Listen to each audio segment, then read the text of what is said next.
That.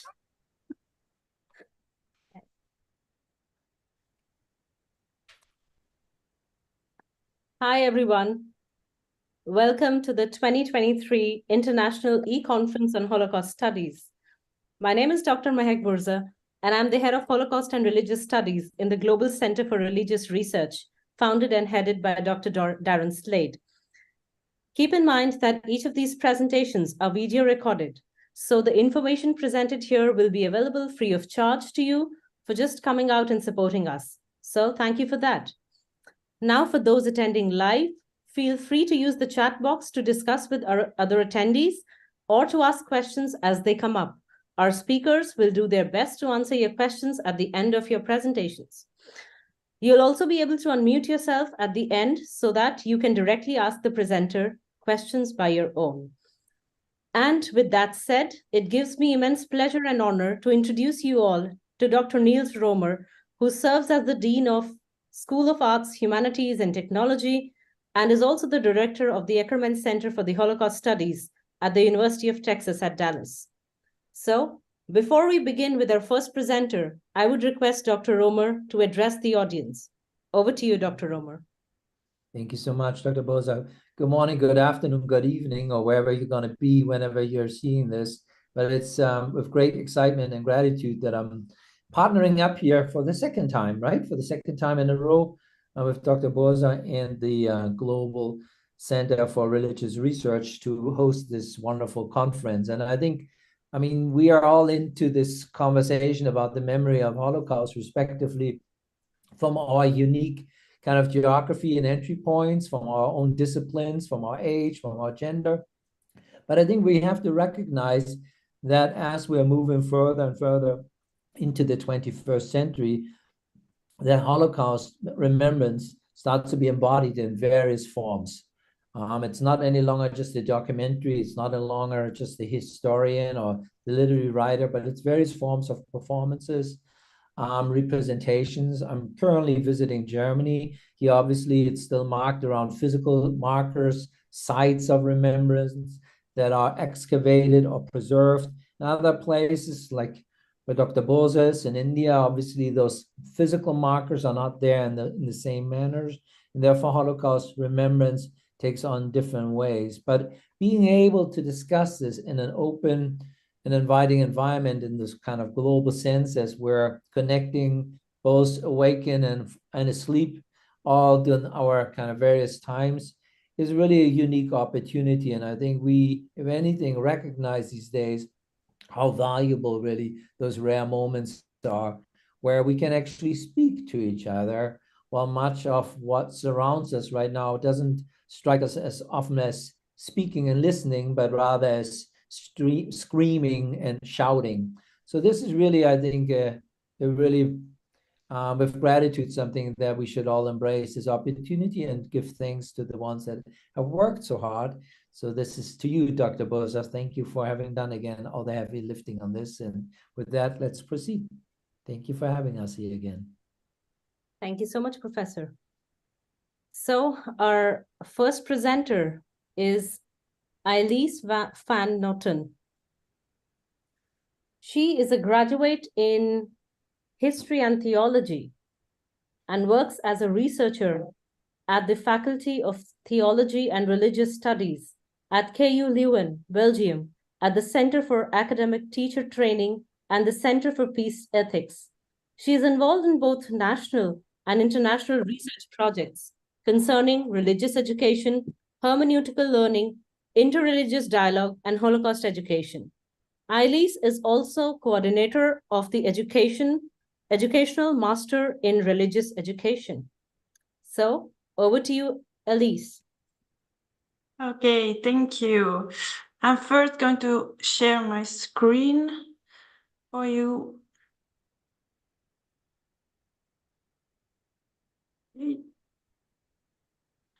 Okay, here you go. I think everyone can now see my presentation.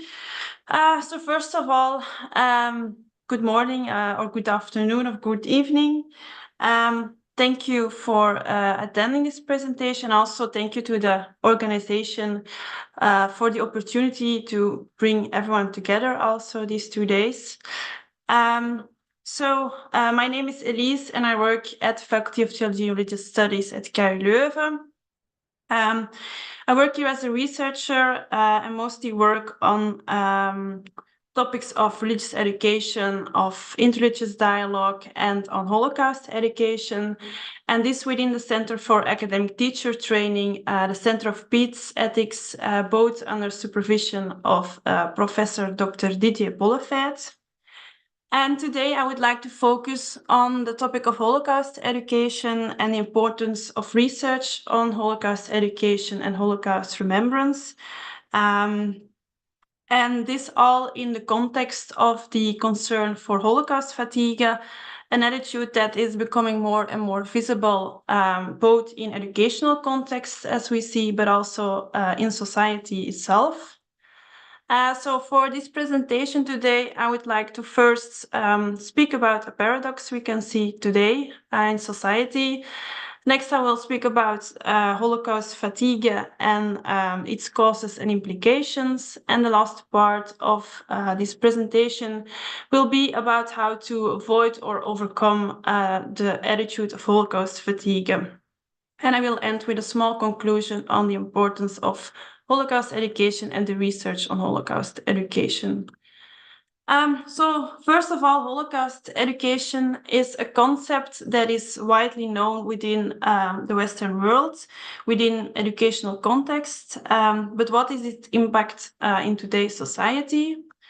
So we see that in the Western world, there has been much investment in the remembrance of the Holocaust, in the teaching of the Holocaust, in education as a theme, in ethics, in religion, in history.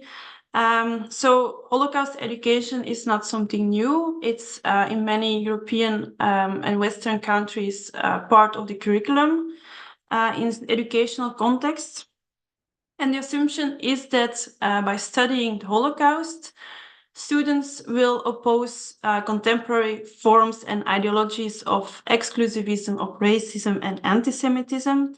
So it's often seen as a tool for against discrimination, abuse, violence.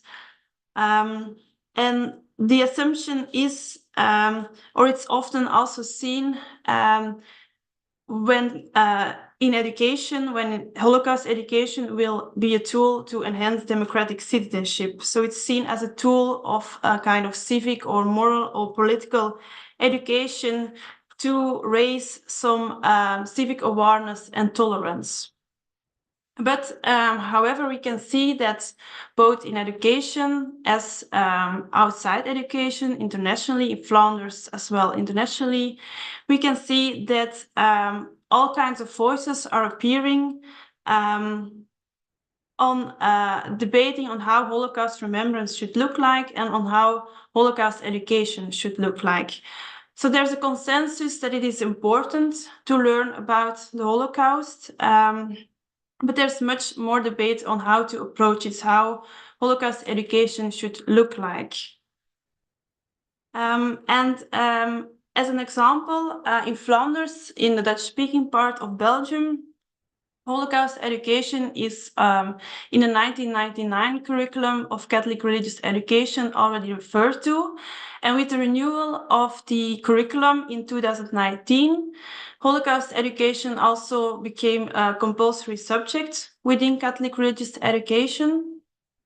And Catholic religious education in Flanders is actually taken by a majority of pupils because in Flanders, Catholic schools are dominant because of its history and also because Catholic schools are state-sponsored. So in Catholic schools, Catholic religious education is compulsory, and there are students within Catholic education, not only Catholic students, they're today even a minority, but also other believers like Muslim students, but also non-believers, other than believers.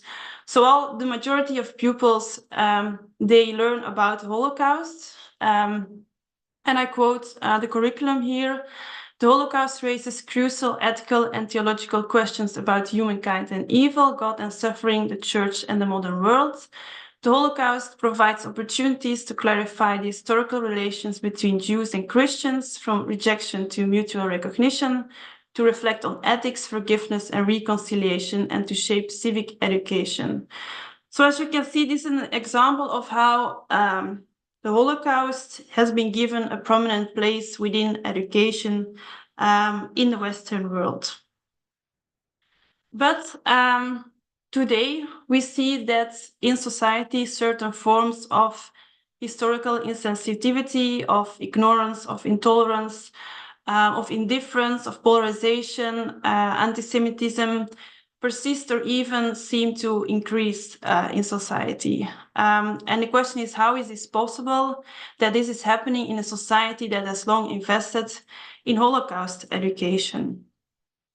So first question, what do I mean? Where do we see this kind of forms of polarization? I will shortly address a few of these forms of polarization and discrimination. For example, despite the investments of Holocaust education, we can see that within society, certain stereotypical images of Judaism still persist in society. For example, Jews being portrayed as greedy, as the source of everything that's going wrong or that can go wrong. Another example of these forms of polarization is the critique on Holocaust education. As I said before, there is some debate about how Holocaust education should look like. But there is also some critique on Holocaust education itself when it is being seen or portrayed as a kind of moral or political propaganda. Next to this, there's also some discourses of outright negationism within society. Another form of polarization we can see today is when people are visiting memorial places, there can be a lack of respect or empathy when visiting. An example on critique of this lack of respect and empathy is the work of the artist Shanak Shapira, who used selfies and photos of people on social media where there's a lack of respect towards those memorial places, and he combined this with footage of Nazi extermination camps to give critique on this kind of lack of empathy in society towards memorial places. And another form of polarization we see today is in Europe, people that are hesitating or even refusing support for the fate of Israel and the Jews in the state of Israel today. So we see today in society that although there has been much investment in Holocaust education, some forms, sometimes more extreme than other times, still appear or even increase today in society.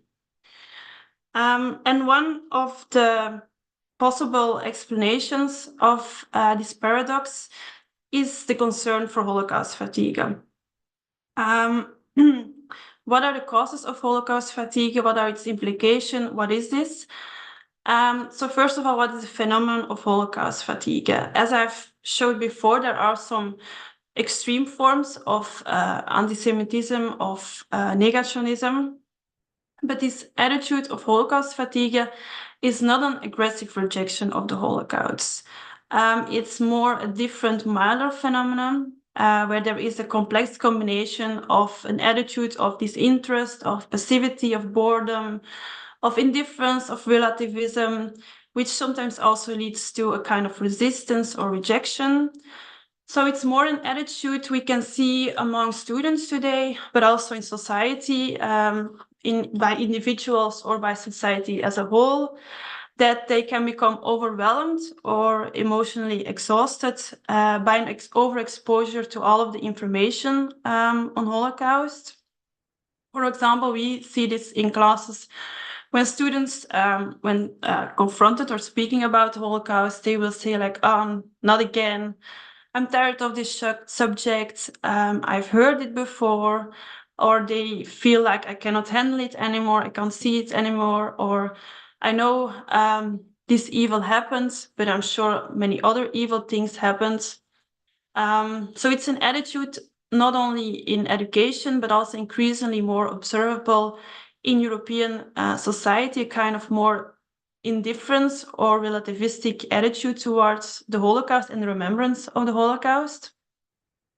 So this is a more moderate attitude we see among students, but it should also not be underestimated, because these kind of moderate attitudes also have an impact or play a role in, for example, finding difficulty of finding support for the fate of Israel today.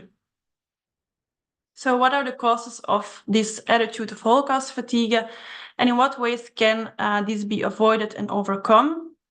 So within our research at KU Leuven, under the supervision of Professor Dr. Didier Bollefeit, our general hypothesis is that this attitude is not a consequence of an overexposure to the Holocaust as a topic, but that it's rather an overexposure to certain ways of presenting the Holocaust. So an overexposure of certain approaches within Holocaust education, of pedagogical methodologies. So within our research, we identified 3 possible causes, 3 approaches that can lead to this attitude of Holocaust fatigue. The first approach is the first naivety approach. This is an approach in which it's the more traditional teaching of Holocaust education, where there is a focus on the primary narratives, on the uniqueness of the Holocaust. The second approach is an approach called the Holocaust as object of historical critical research only. And within this approach, we see that there's a focus on the historical context of the Holocaust, on the universal dimensions of the Holocaust. And then a third approach in Holocaust education is the approach of moralization, the Holocaust as an ethical or political recipe book. And within this approach, we see that there's a focus on the present and how the Holocaust can have meaning in today's world within ethical discussions. And for now, I'd like to speak about those 3 different approaches. So the first approach is the first naivety approach. And this is the traditional teaching of Holocaust education, where there is a focus on primary narratives. So it's rather a synthesis than an analysis. It's showing one big story, one image, and by always using the same stories, there is the risk of reductionism or selectivity. Always showing the same pictures, the same stories, reduces the complexity and doesn't show the multidimensionality of the Holocaust. Within this approach, the Holocaust is also portrayed as unique, but often at the cost of its universal dimensions. And this approach uses a kind of shock effect. It uses very intense emotional images and stories by the assumption that when confronted with those kind of very intense stories or narratives, people will turn against those kind of forms of discrimination or violence. And we see that students in this approach will not develop a critical attitude to deal with multidimensionality because of the selectivity and reductionism. And it's often a very strongly moralizing approach, never Auschwitz again. And we see that this approach, the Holocaust, will become a kind of civil religion. It will become very sacralized, in which you have to believe blindly. Now, what are the implications of this approach?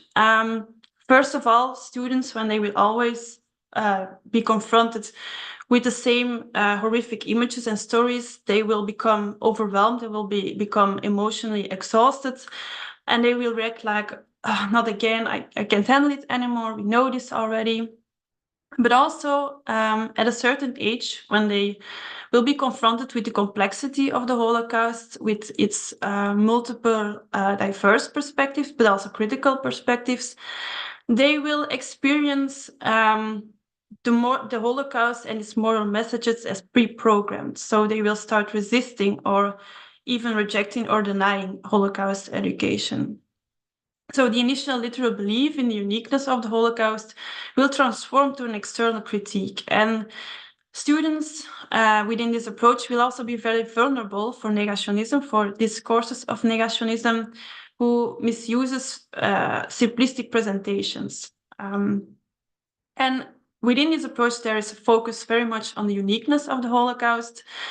And they will not see the connection with one's own life. They will see only the pure evil, the pure horrific images, and they will not see it in today's world. They will not see meaning in it for their own life.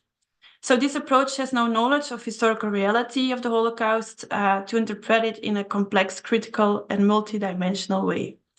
And this leads us to the second approach we identify as a possible cause of Holocaust fatigue, the Holocaust as object of historical critical research only. And within this approach, there is a focus on the universality of the Holocaust. So it's a more rational approach where there is an analysis rather than a synthesis of the Holocaust. And this approach is focused on Holocaust as an historical event. It will show from, or it tries to show from a neutral point of view, the complexity of many different small stories of the daily processes. So it aims to present Holocaust as it really happens, without the interference of very intense or very emotional images. It will not only show one primary narrative, but it will show different stories to show the complexity and multidimensionality of the Holocaust. So within this approach, there is a focus on the historical context in which the Holocaust occurred. And the value within this approach is that this historical critical approach can avoid and overcome negationism, because students, they are able to identify the complexity of the Holocaust, and they will see the manipulation of history by discourses of negationism. What is the implication of this approach? First of all, it is important to learn about the historical context of the Holocaust and to understand its context, how to understand the context. But it is not just a simple historical event. The Holocaust is first very deeply moving and traumatic human drama. So one cannot only see it as just only a pure historical event, just like any other historical event. So there's a danger of reducing the Holocaust to this historical object only, which can create an ever-widening gap between the original context, the past, and the context for today. With focusing on the universality of the Holocaust, it will lose its particularity, its uniqueness. So the Holocaust will lose any social, moral, or educational significance for today and for the future. So the uniqueness of the Holocaust is forgotten within this approach. So there's a focus strongly on the past, and this brings us to the third approach. Because this third approach, the Holocaust as an ethical or political recipe book moralization, is an approach in which there is a focus on the present. Within this approach, the Holocaust will be used as a metaphor for almost every ethical discussion we see today. So Holocaust education within this approach will use the Holocaust to analyze and judge contemporary ethical issues, such as death penalty, genocide, racism. So Holocaust education will become, in this approach, very superficial, predictable, and unsubtle, because when one is teaching within this approach, one is making a selective presentation of the topics within the Holocaust that fits his own or her own moral agenda. So there's a risk that the Holocaust will be reduced to a symbol of universal evil or injustice, separated from its own particularity and uniqueness. There's a danger of a very oversimplified historical comparison where one will use the Holocaust for almost every ethical discussion we can see today. And when students will be confronted with the complexity of the Holocaust later in life, they will discover and they will become aware of this hidden agenda and of this very selective presentation that only fitted the hidden agenda of the teacher. So this also risks that attitude of Holocaust fatigue, a kind of passive, indifferent attitudes that sometimes can even lead to rejection or criticism. And within this approach of moralization, there's also the use of the didactical principle of monocorrelation. Monocorrelation is a hidden strategy in which the meaning of the Holocaust is already predetermined and taught to students. So this approach always correlates in a very predictable way. So the teacher will always link one specific selected topic of the history of the Holocaust to the moral message he or she finds normative in society today. For example, Nazism was a very nationalistic movement, so every form of nationalism today should be mistrusted. So it's an approach in which there's a particular moral, political, ideological, or religious agenda pursued, and it will become the ventriloquist of the opinion of the teacher. So we see that one's own ideology is projected onto an historical event to support and proclaim one's own message, which is by students often, when confronted later in life with the complexity, unmasked, leading to resistance and rejection. So and this brings us to these three possible causes. And while each of these approaches have valuable aspects for teaching about the Holocaust, they also have their risk, as I showed you. So these strategies fail and even work counterproductive, leading to Holocaust fatigue, because we see that the significance of the Holocaust for education is often predetermined and placed within the past, with no meaning for today's society. Students, they do not learn to deal with the complexity and multidimensional reality of the Holocaust. They will become vulnerable for discourses of negationism. The learning process is also very closed, only decided by the teacher. It's not open, it's not forward-looking, it doesn't bring many different perspectives in the learning process. And the historical approach, for example, looks the Holocaust in the past, and this all results in this moderate attitude of passivity, of disinterest, of suspicion, but that can also lead to, for example, resistance or rejection. So in the last part of this presentation, I would like to speak about how to prevent or how to avoid or overcome this attitude of Holocaust fatigue.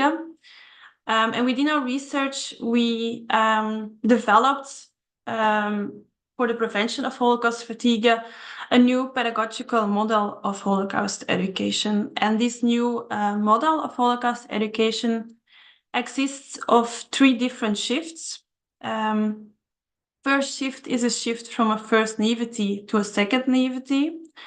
It's a shift in which there is from a shift from the first uncritical understanding towards the confrontation with the different points of view of the Holocaust, with the complexity, where one will become aware of this multidimensionality of the Holocaust and develop an awareness of the particularity and uniqueness of the Holocaust.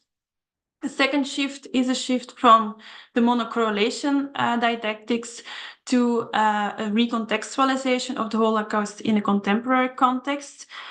So within this approach, students will learn about Holocaust in a complex and multidimensional reality using multicorrelation and hermeneutics. And then a third shift from a focus from a normativity of the past or present to a normativity of the future. So as I showed you before, there are some approaches that, for example, only focus on the past or only on the present. And within this normativity of the future, it is important to integrate both past, present, and future. It's a hermeneutical approach towards Holocaust education. So the first shift from a first naivety to a second naivety involves a moving from this first initial overwhelming, uninformed and uncritical, often confrontation with the Holocaust, to a process of critical reflection and open questioning. It's a second naivety in which there is a more nuanced understanding of the Holocaust, integrating all of these critical reflections.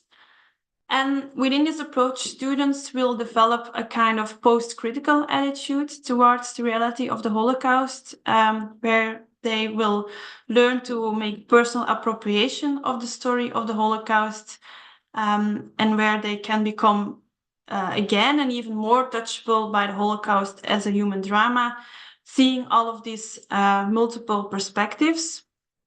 And this post-critical attitude make sure that we continue to learn and reflect on the Holocaust, on the victims of the Holocaust and its message for today's world.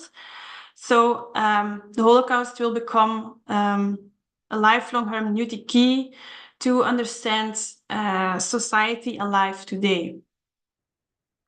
And the second shift from monocorrelation to recontextualization of the Holocaust.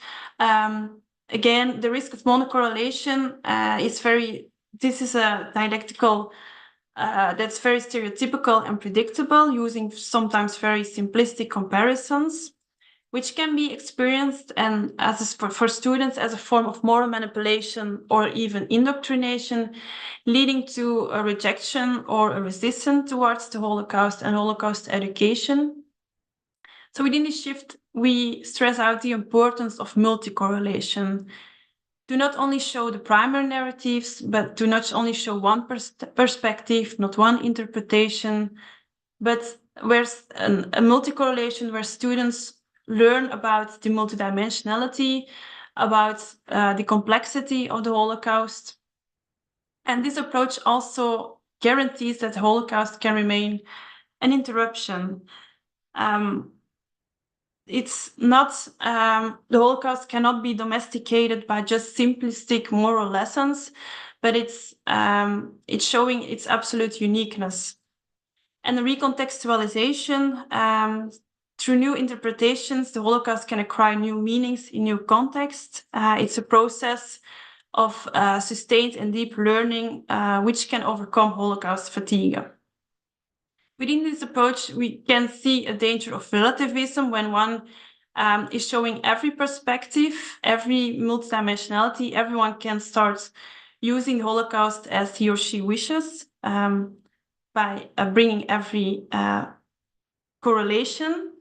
So there's a need for a third pedagogical principle, and this brings us to the third shift, the shift from a normativity of past or present to a normativity of the future.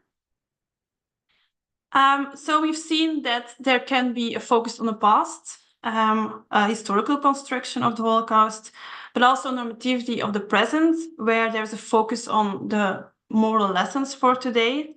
Both can lead to Holocaust fatigue, and that is why we must make a shift to also a normativity of the future. So the meaning for the Holocaust for today is not a fixed one. It should not be a predetermined one.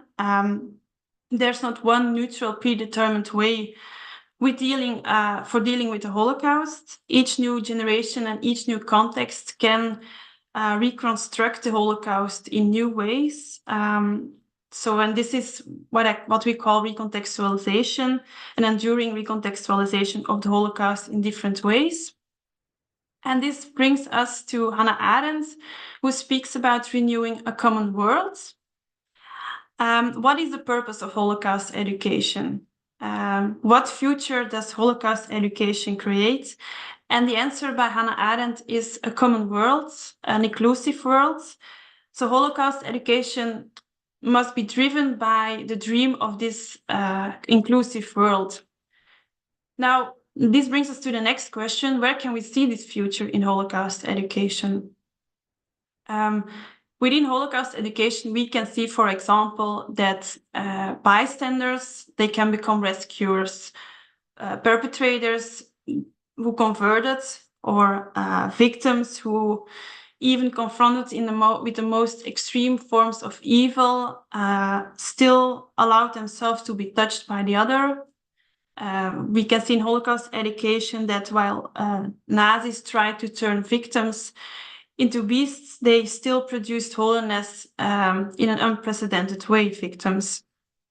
So we see this future in Holocaust education, and within this normativity of the future, every interpretation of the Holocaust must be tested against the norm. Does it open or close the future for people to live in an inclusive world? Does this perspective open or close the future for people to live in an inclusive world? And this is what we call a normativity of the future. So in the light of this perspective of the future, only interpretations of the Holocaust are acceptable that protect the safety, the right of existence and peace of all people.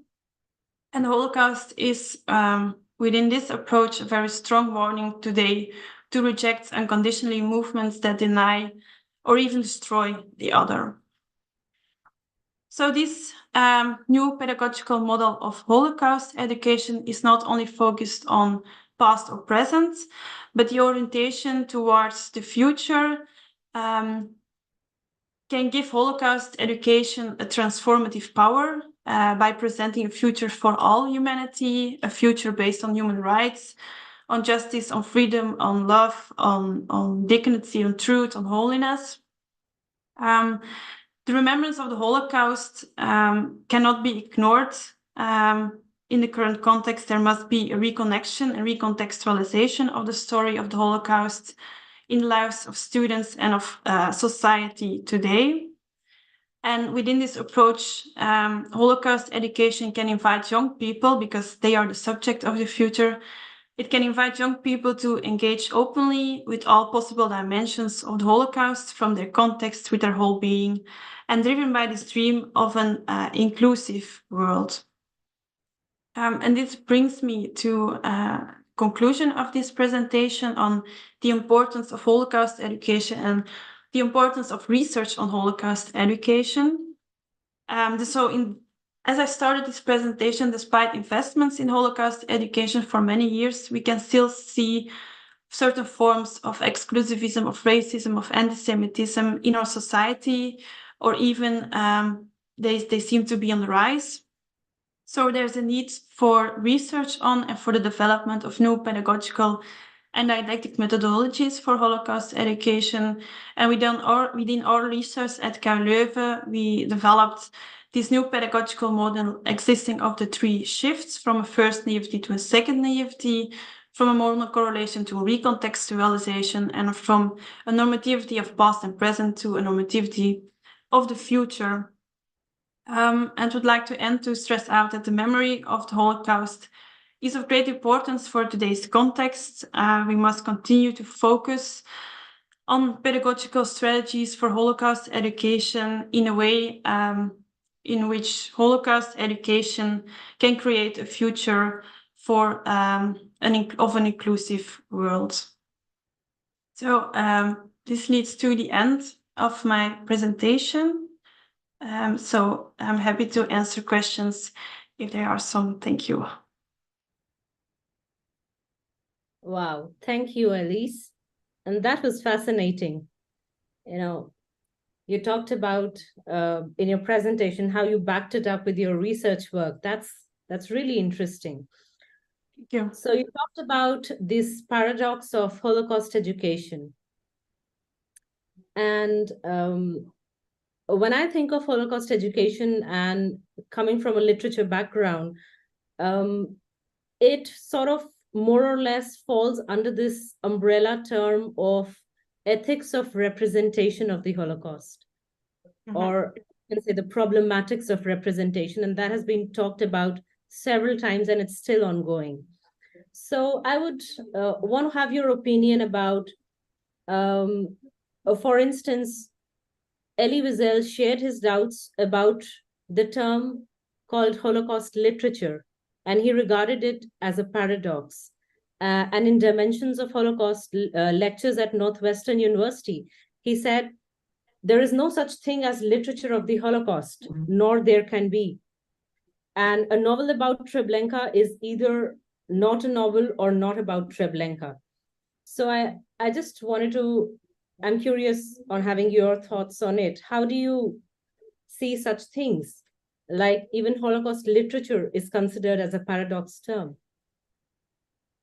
Yeah, thank you for your question. I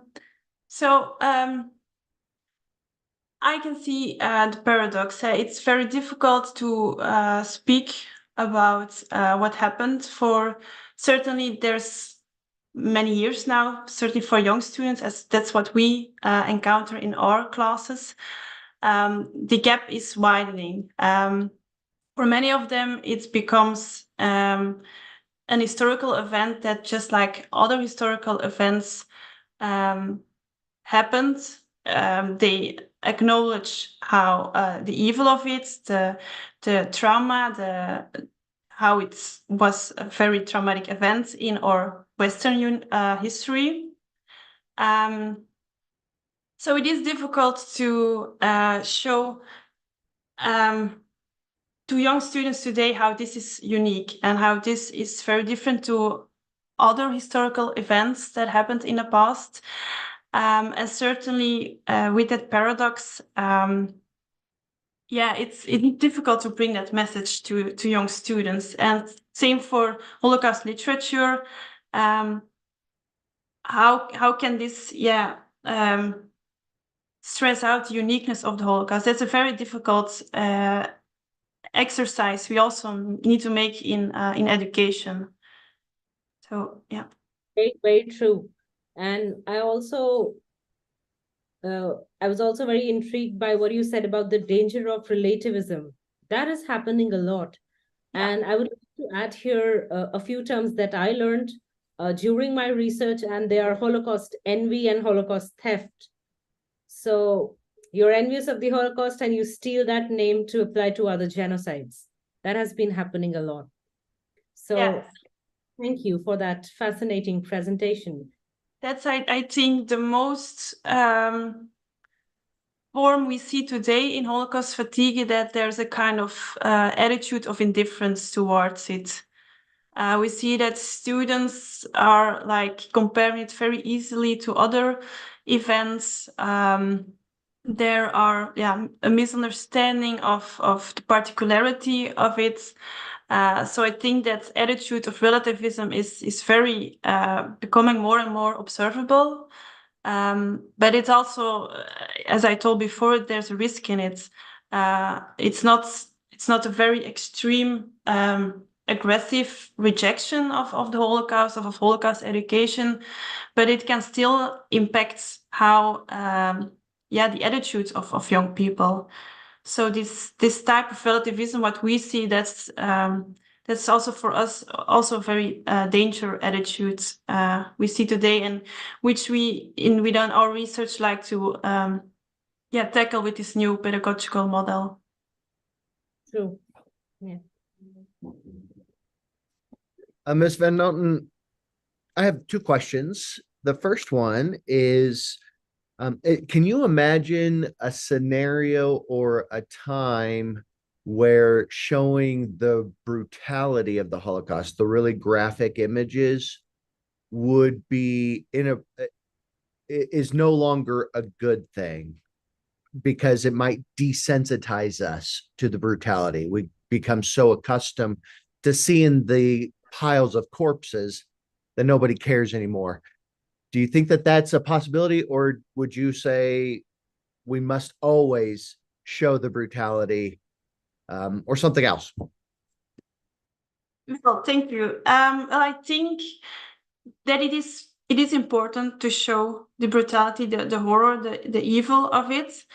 But I think we should certainly not do this alone, because that's how students, when they will be confronted with only like that very pure horror, that very pure evil or brutality, they will experience it as this happened once in history. This cannot happen again, or not happen in different kind of forms of violence, of war, of brutality. And with showing only this, they will not see the link for today. They will come out of class with the idea like, this cannot happen again. We can't see this in the world today. So I think it is important, and that's what I also said, like every approach has its value, but it should not be only showing the brutality or that primary evil narrative. I think it's also important to show the complexity, because otherwise they will not see the meaning for today. They will not see, they cannot reconnect it with today's society, because they will become exhausted or overwhelmed by it, and they will turn against those kind of images. So I think we need to do both. Interesting. That's good. I'm hearing you say, don't just show the images, don't just show the videos. You need to link more to it, give it the context. Otherwise, it's just it looks like a museum of torture chambers kind of thing. So my next question then, I understand the educational fatigue aspect. Have you considered or thought about the possibility of there being victimhood fatigue when it comes to descendants of Holocaust survivors, that they hear so much about the Holocaust that they are kind of sick, a fatigue, they get sick and tired of being considered a victim of it. Is that come up in any of the literature or any of your research? No, it hasn't come up. But I think that's a very, very good question, or a very good that's really something to think about. Today we much see about the Holocaust itself as fatigue, as students becoming overwhelmed by the confrontation with the Holocaust. But that's certainly a good question, and interesting for our research. Thank you. Yeah, I would be personally, I'd be interested to know how many, if any, would say, I'm tired of being always associated with the Holocaust, or I'm tired of that being used as a crutch or something like that. And I don't know. I don't know if that's even being said or not. And especially with what's going on now in the world, it seems insensitive. It seems really a hard pill to swallow if somebody thinking or saying something like that. But I am kind of curious to know if it is being discussed or coming into play. Thank you so much. Yeah, thank you. Right. Any questions, anyone?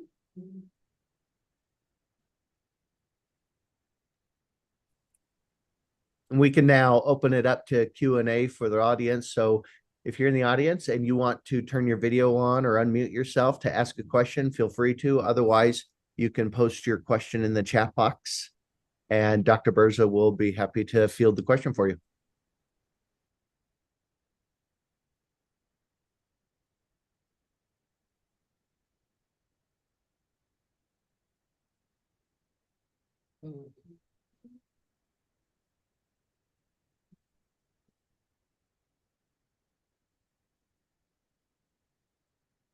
I don't see any questions coming up.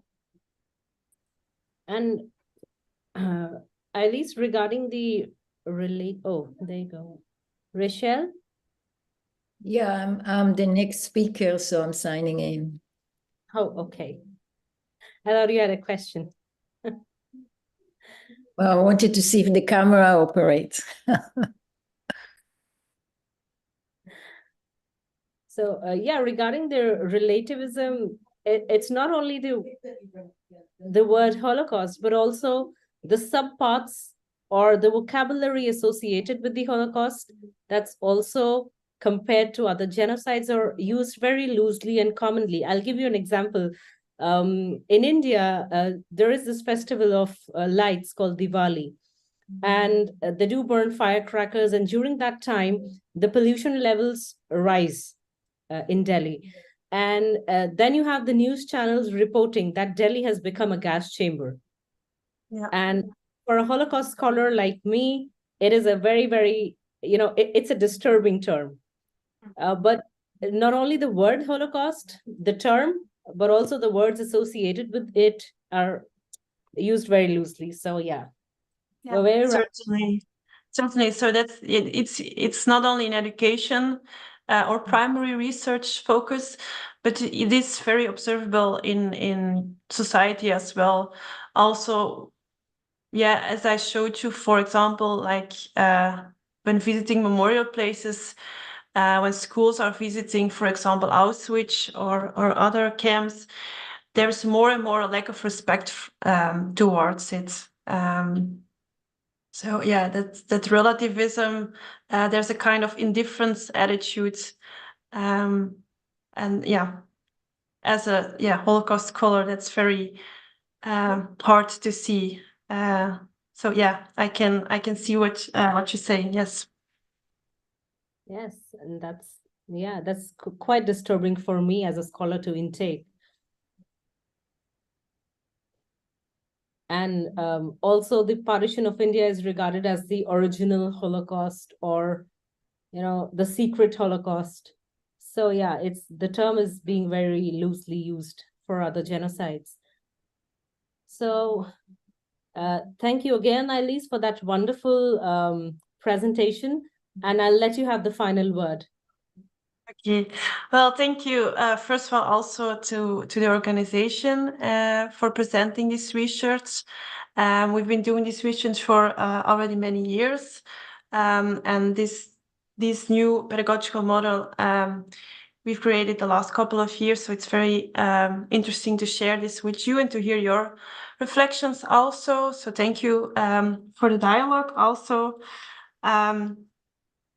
So I think I can end with saying that there is much investment in Holocaust education, but we still have work to do. So I think that's most important, the conclusion that the research on Holocaust education itself is also very important for the remembrance of the Holocaust. So thank you. All right. Thank you. Thank you, everyone. Thank you so much for being a part of this wonderful presentation. And next speaker is Rochelle, so we'll begin after